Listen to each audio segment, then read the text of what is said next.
नमस्कार दोस्तों, मेरे चैनल पर आपका फिर से स्वागत है एक नई जानकारी के साथ। खाटू श्याम जी को अर्जी कैसे लगाएं। खाटू श्याम जी को अर्जी लगाने के लिए लोग क्या करें क्या ना करें ये जानना चाहते हैं।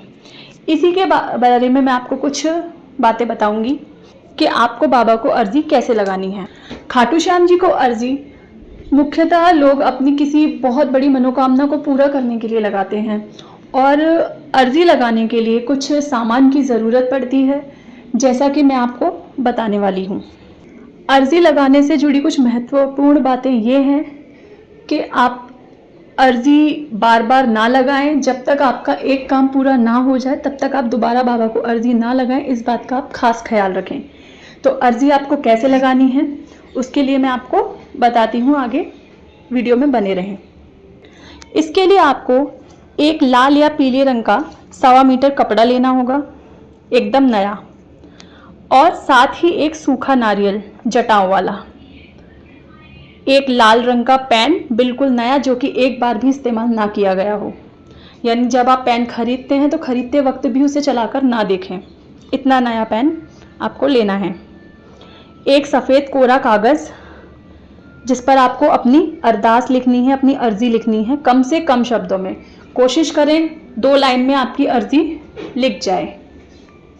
इसी के साथ आपको चढ़ावे के रूप में 11 रुपये या 21 रुपये, क्योंकि ये शगुन माना जाता है इसलिए आपको इतना ही लेना है, बाकी आप अपनी इच्छा अनुसार ज़्यादा भी ले सकते हैं।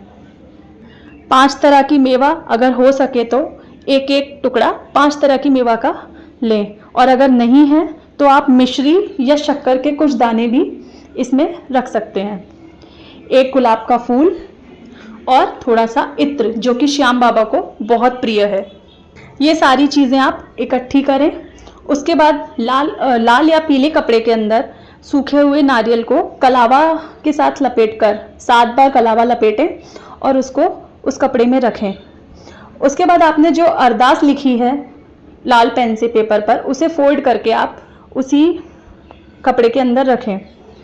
इसके साथ जो आपने रुपए लिए हैं 11-21 जो भी आपने रुपए लिए हैं वो रुपए आपको इस कपड़े पर रखने हैं।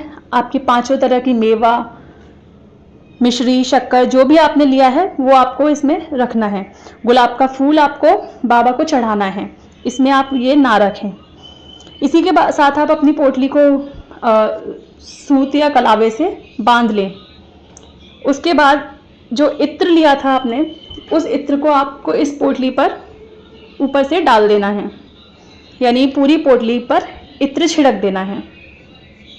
इस तरह से आपको अरदास की पोटली तैयार करनी है और ये आप एकांत में रहकर करें, सच्चे मन से, पूरी श्रद्धा के साथ एकांत में बैठकर श्याम बाबा का ध्यान करते हुए आप अपनी अर्जी लिखें और ये सामग्री तैयार करें।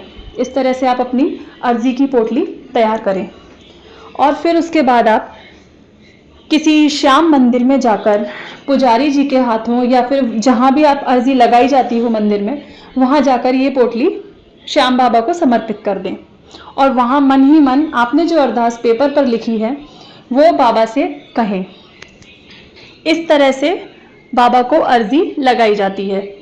और यदि कोई निसंतान दंपति भी, यानी जो निसंतान हैं, जिनके कोई संतान नहीं है, वो अगर अर्जी लगाना चाहते हैं संतान की प्राप्ति के लिए, तो वो इस सामग्री के साथ ही श्याम बाबा को कोई खिलौना, बांसुरी या मोरपंख चढ़ाकर अपनी अरदास बाबा के सामने रख सकते हैं ताकि उन्हें संतान की प्राप्ति हो सके।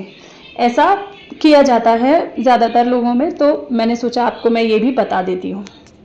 और दोस्तों ध्यान रहे कि आपको दोबारा अर्जी जब तक नहीं लगानी है तब तक आपकी एक मनोकामना पूरी ना हो जाए, यानी जो अरदास आपने लिखी है उसे आपको किसी को बताना नहीं है, किसी से कहना नहीं है, उसे गुप्त ही रखना है, बाबा श्याम के और आपके बीच ही रहनी चाहिए।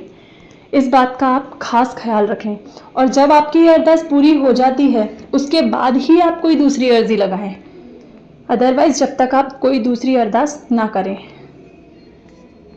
अगर आपको ये जानकारी अच्छी लगी हो तो मेरे चैनल को सब्सक्राइब करें और वीडियो को लाइक करें, और अगर किसी के साथ शेयर करना चाहते हैं तो ज़रूर करें। तब तक के लिए राधे राधे, जय श्री श्याम।